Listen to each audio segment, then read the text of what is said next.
사고 당하고 뭐 수술 받고 그리고 치료하는 과정에서 그 느껴지는 그 여러 가지 감정들이 있어요. 그리고 막 수시로 감정도 막 변하고 그 중에서도 꼭 내가 기억하고 싶은 그런 제 감정들이 있더라고요. 잊지 않고 좀 기억하고 싶어가지고 가장 좋은 방법은 이렇게 영상으로 남기는 거더라고요. 그래서 이렇게 오늘 영상을 찍고 있고요. 그런 여러 가지 감정 중에서 가장 첫 번째는 이 육체적인 후유증보다 정신적인 후유증이 더 크다라는 거예요. 지금 화면을 보시면 아시겠지만 이렇게 얼굴에 먼저 이렇게 흉터들이 크게 남아 있잖아요. 그래서 세수를 할 때마다 이렇게 거울을 보면 간신히 이렇게 안정시켰던 이 마음이 갑자기 휘몰아쳐요. 그럼 마치 폭풍 속에 있는 그 파도처럼 잔잔했던 그 파도가 갑자기 막 휘몰아치는 그런 거 있잖아요. 제 감정이 그렇더라고요. 이렇게 흉터를 볼 때마다 미치겠네. 심지어는 욕도 나와요. 막 진짜 나도 모르게. 그리고 또 거기에 기름 붓는 게 있어요. 기름을 붓는 게 있는데 뭐냐? 바로 이런 거예요. 이렇게. 얼굴은 이제 거울을 봐야지만 제 흉터를 볼 수가 있잖아요, 제가. 근데 이 손등은 하루에도 수시로 보이기 때문에 이 감정이 막 진짜 휘몰아쳐요. 예를 들어서 이렇게 깨끗한 물에 까만 먹물이 순식간에 퍼지듯이 좀 고요했던 제 마음을 그렇게 이제 복잡하게 만드는 거죠. 수술한 곳도 한 20cm 정도 수술 자국이 있더라고요. 처음에는 만지기가 두려웠어요. 근데 어제는 이제 좀 제가 조심스럽게 샤워하면서 만지게 되는데 이제 그런 식으로 이 흉터들이 이제 제 몸에 남잖아요. 그래서 이렇게 생각하시면 될 것 같아요. 이제 시청자분들이 진짜 어느 날 갑자기 이렇게 사고를 당해가지고 얼굴에 흉터가 남고 이런데 흉터가 막 생겼을 때 어떤 감정이 들까 과연 그런 흉터들을 보면서 이제 그렇게 생각하시면 충분히 제 마음을 이해할 수 있을 것 같아요. 불행 중 다행이라는 걸 제가 느낌에도 불구하고 제 지금 심리 상태는 되게 불안정해요, 솔직히. 그리고 약간 우울할 때도 있고 이런 걸 봐서는 정말 의도치 않은 그런 큰 사고를 당하면 육체적인 고통도 있겠지만 그에 못지않게 정신적인 후유증이 되게 클 수가 있구나 라는 걸 저는 실감을 좀 하고 있습니다. 두 번째로 하고 싶은 이야기는 감사한 순간들을 절대로 잊어서는 안 되겠다라는 거예요. 그리고 사고 당시보다 저는 지금 뭐 기억력이나 어떤 판단력이 더 선명한 상태잖아요. 이럴 때 느껴지는 그 감사함이 그 사고 당시보다는 훨씬 더 선명하고 명확해요. 가장 먼저 떠오르는 분은 사고 당시 저를 자신에게 기대게 하고 케어해 준 분이 계세요. 그분이 위에 옷은 하나도 안 입고 있었고 슬리퍼를 신고 계셨거든요. 그걸 봐서는 그 동네 주민 같아요. 근데 그분이 저한테는 마치 생명의 은인 같은 그렇게 다가오더라고요. 그래서 제가 병원에 있는 동안 어떻게 하면 그분한테 제 감사한 마음을 전할 수 있을까, 그걸 많이 고민을 했어요. 그래서 어떤 형태로든 제 생명의 은인 같은 그분에게 제 마음을 꼭 전해야 되겠다, 이거를 결심을 했고요. 그리고 두 번째는 제가 그 묵었던 이제 호텔 여직원 분이에요. 제가 그 캠핑을 가기 전에 출발하면서 그분한테 이제 부탁을 했어요. 1인실로 좀 바꿔달라고, 제가 돌아오면. 그런데 이제 마침 제가 사고가 나서 다음날 돌아왔을 때 그 1인실이 하나도 없어가지고 어쩔 수 없이 제가 또 그 10인실에 이제 누워 있었던 거죠. 근데 그분이 그게 너무 미안했는지 죽을 만들어 갖고 와서 이제 저에게 이제 떠먹여 주는 거예요. 근데 그러면서 계속 미안하다 그러더라고요. 근데 그 미안하다는 이유가 자기가 만든 죽이 너 입맛에 안 맞으면 어떡하냐 그거였어요. 근데 그때는요, 저는 세상에서 가장 맛있는 음식을 갖고 와도 그걸 맛있다는 걸 못 느꼈을 거예요, 아마. 왜냐?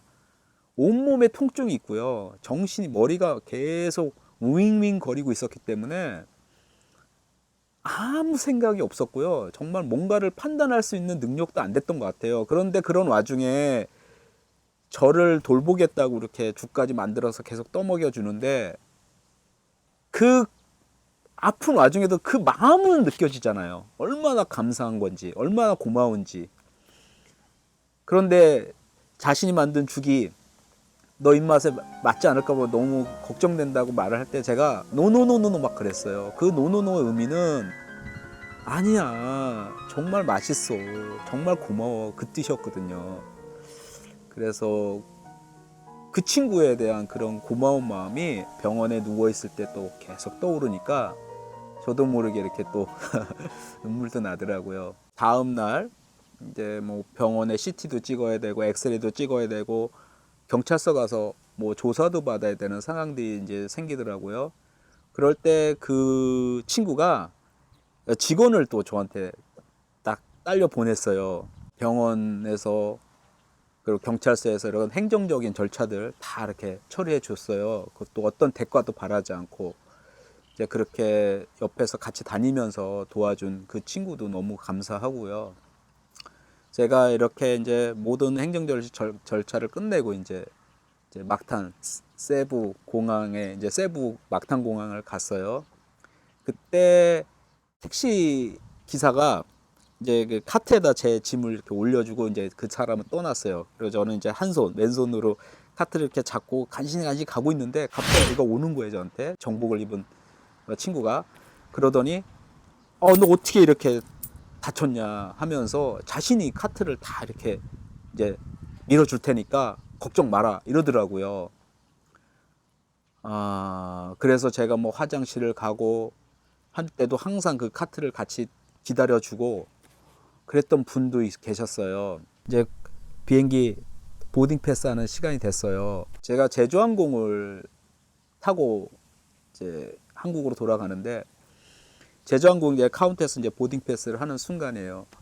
갑자기 또 그 정복 입은 어떤 남자분이 오더라고요. 그러더니 그 카운터에 있는 그 직원분하고 막 대화를 잠시 나누고 그러고 나서 저한테 야, 너 내가 세 자리를 너한테 다 할당을 할 거다. 그 세 자리 중에서 너 가운데 앉아서 가면 될 것 같다 이러더라고요.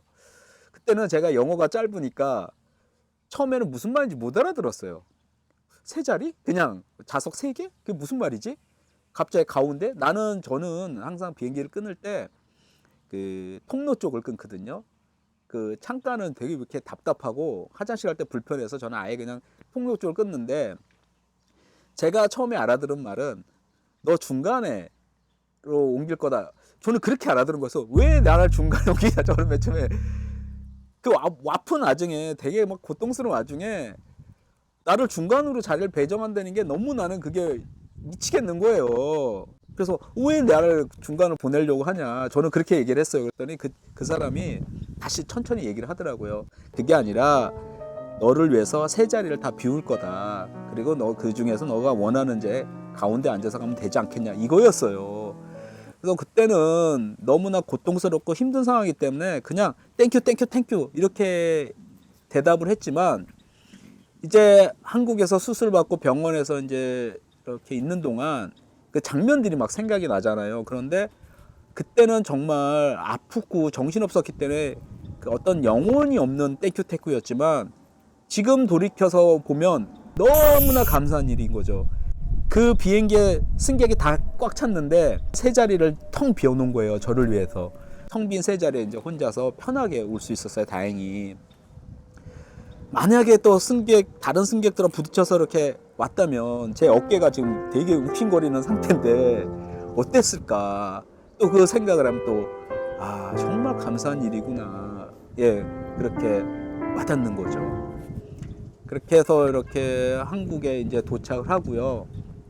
제가 영상에도 말씀드렸듯이 제가 지금 충북 음성에 살고 있어요. 그런데 인천공항에서 충북 음성까지 그 온몸이 진짜 만신창이 된 상태에서 그 두 개의 짐 합치면은 한 22kg 되거든요. 앞에 가방이 한 6kg 됐고요. 뒤에 백팩이 한 18kg 정도 됐어요. 그거를 끌고 어떻게 올까라 정말 걱정을 했는데 그 장따꺼가 택시를 예약을 해줘가지고 또 택시 아저씨한테 또 그렇게 그 미리 다 상황 설명을 다 해놨어요. 그래서 그분이 집 앞까지 짐도 다 들어주시고 그래서 다행히 제가 집까지 그렇게 편하게 올 수가 있었거든요. 그런 장따꺼의 마음, 그리고 제가 병원에 이렇게 입원해 있는 동안 제 마음이 정말 그 높낮이가요. 수시로 높았다 낮았다 높았다 낮았다 되게 불안정했어요. 그 이유는 딱 하나예요, 정말로. 왜? 제 잘못 하나도 없이 이렇게 큰 사고를 당하고 나니까 정말 막 화도 나고 내가 왜 이런 꼴을 당해야 되나 이게 되게 컸거든요.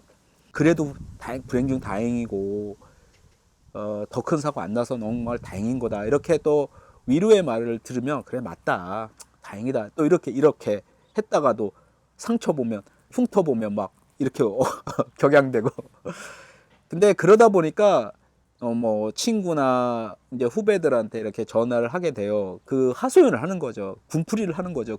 근데 그 친구나 후배가 다 들어주더라고요. 근데 속으로 얼마나 듣기 싫었겠어요. 매일 전화해가지고 막 나 이래 막 정말 이래 너무 짜증나 너무 화가 나. 이런 걸 막 들을 때마다 얼마나 진짜 본인들이 짜증이 났겠어요. 그런데 그걸 다 들어주더라고요. 정말로 정말 감사한 일이더라고요. 이제 그런 와중에 그 지금 하노이에 살고 있는 후배가 저한테 조심스럽게 이런 말을 하더라고요.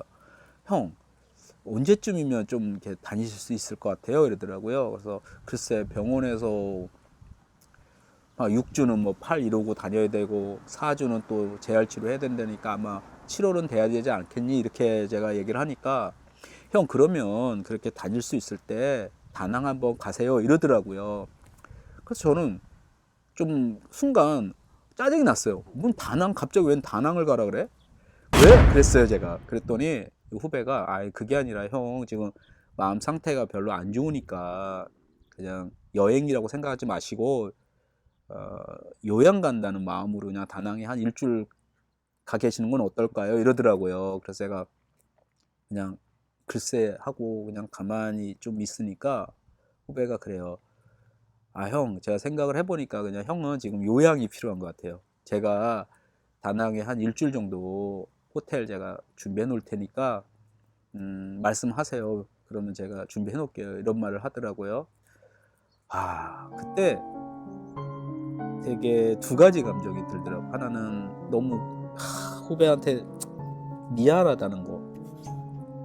얘한테 왜 내가 이렇게 짜증을 냈고 얘한테 왜 내 마음을 알아주지 않냐라고 그런 이렇게 하소연을 했을까 그런 마음하고요. 또 하나는 감사하다는 마음이죠. 나를 이렇게까지 생각해 주는구나, 배려해 주는구나. 그 후배하고 그렇게 통화를 끝난 다음에 이제 병원에서 또 마침 그 산부장님이 제가 좀 예민한 것 같으니까 4인실에서 이제 1인실로 옮겨 주셨거든요. 그것도 이제 그 4인실 금액으로 그렇게 그냥 해주신 거예요. 그래서 혼자 이렇게 있다 보니까 저녁에 우리가 그 복귀한다 그러잖아요. 그 사고 난 날부터 공항에 이렇게 가는 과정, 그리고 한국에 돌아와서 치료하는 과정, 이게 하나하나 이렇게 다 복귀가 되더라고요. 그러면서 제가 이번 사고로 정말 불행하다고 느끼지만 그래도 제 평생에서 같이 갈 수 있는 사람들을 이렇게 또 발견하는구나. 거기에 저는 되게 위안이 되더라고요. 이 두 친구를 내가 얻었구나라는 생각을 하니까 또 한편으로는 마음이 되게 푸근해지고 그래 뭐 풀풀 일어나자. 다 좋아질 거다. 이렇게 또 마음이 생기고 자신감도 생기더라고요. 뭐랄까요? 온몸이 아프고 그리고 막 정말로 괴로울 때 그냥 형식적으로 땡큐 했던 그거 하고요. 지금 제가 느끼는 이 감사함의 깊이라고 해야 되나요? 선명도라고 해야 되나요? 확실히 틀리더라고요.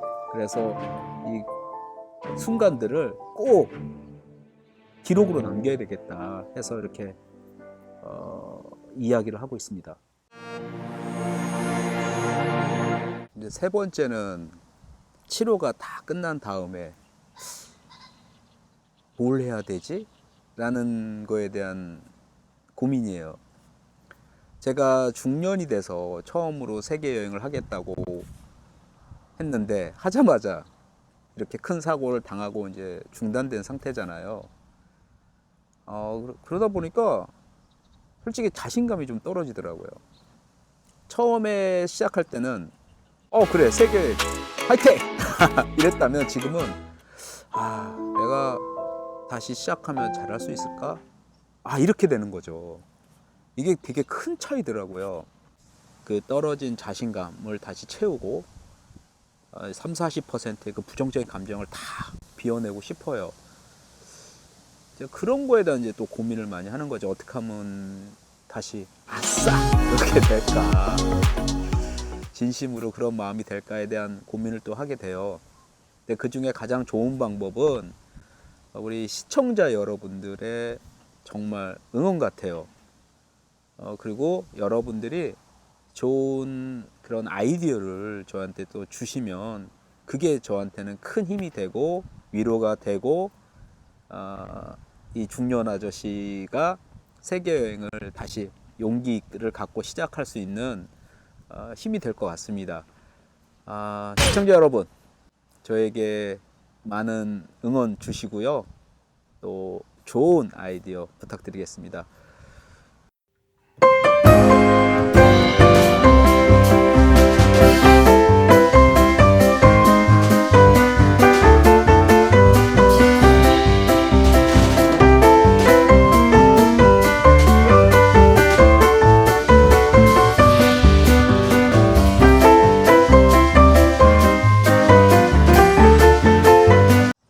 제 이야기 들어주셔서 감사합니다. 시청자 여러분, 여러분에게도 좋은 일들 많이 생기길 저도 간절히 기도하겠습니다.